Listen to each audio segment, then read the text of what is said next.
Alright guys, thanks for tuning into this Diagnostic World video.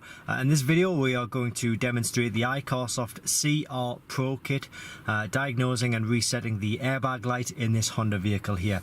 The kit is available at Diagnostic World. It's www.diagnostic-world.com. I'll put the link to this kit in the description below this video and in the comments box. So this is the tool itself. Now you can scroll through the menu system. It does have a bit of a beeper on it. You can turn the beeper off if you don't particularly like that.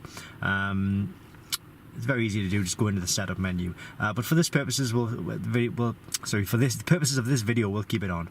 So we're going to click on to diagnostics here. So we'll click enter. Then we're going to select our vehicle, which is Mini. No, it's not. It's Honda. What am I saying?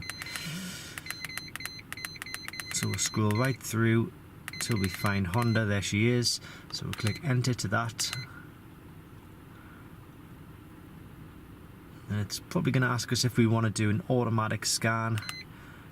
Yeah, or a manual scan. So with the manual you can just basically select the system which you wish to diagnose or reset. So we're going to go to SRS, Supplemental Inflatable Restraint System. That's the airbag system. And we'll click enter to that, and then we'll click read trouble code. So it's giving us a trouble code of B0028. Open or increased resistance in the right hand airbag inflator. Now we found a loose connection in the driver's seat connection underneath the seat. So we've put that back together, but obviously we're still getting the airbag light.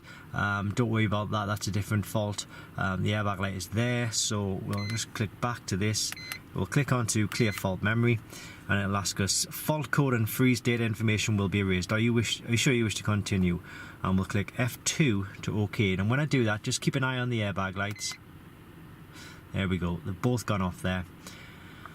And it says on the screen, erase operation done. So it's a fantastic tool. It covers lots of different makes and models, lots of different systems within those makes and models, and also does special functions as well. You know, it'll do things like DPF regeneration, oil service reset, electronic parking brake. So there's lots of different functions that it can actually carry out. But it's available, as I say, at Diagnostic World. It's www.diagnostic-world.com. I'll put the link to this kit in the description below this video and in the comments box. Thanks for watching, and I hope this helps.